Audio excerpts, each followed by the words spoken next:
Hello and welcome to World Business Report. I'm Tanya Beckett.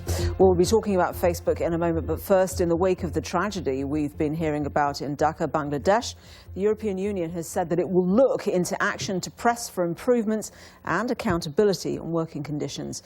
The garment business in Bangladesh makes up 80% of the country's $24 billion export industry.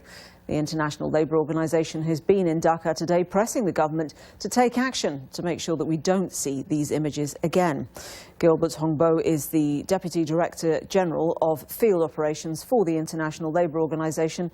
A short while ago, I asked him what he saw as the root causes of the tragedy.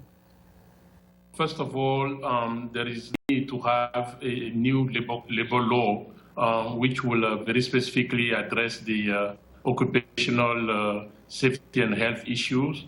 Then there's also an issue about the collective bargaining, the freedom of association and collective bargaining that most of the women that are working on those factories do not have.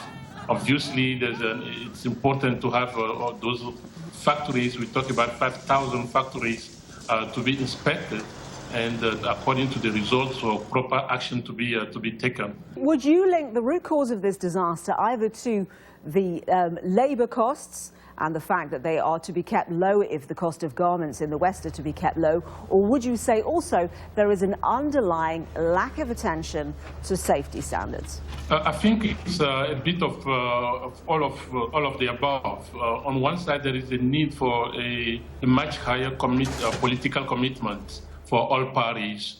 Secondly, this issue about the cost or the need to keep the cost low, I totally of the view that this is an issue that does not hold, because the cost for doing nothing is even greater.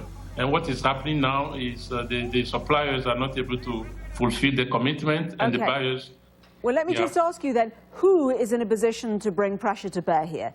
Is it the retailers or is it governments who are able to say, we will not allow you a favourable trading position, Bangladesh, unless you improve these standards? I think there is, from our discussion, and we are continuing discussing tomorrow, from our discussion, there's a good, I believe, we are hopeful that we will come up with a roadmap that the government will have what they have to do. The buyers on the shelf also have to be part of the solution, as well as the local employers. Well, that's what the International Labour Organization has to say about that.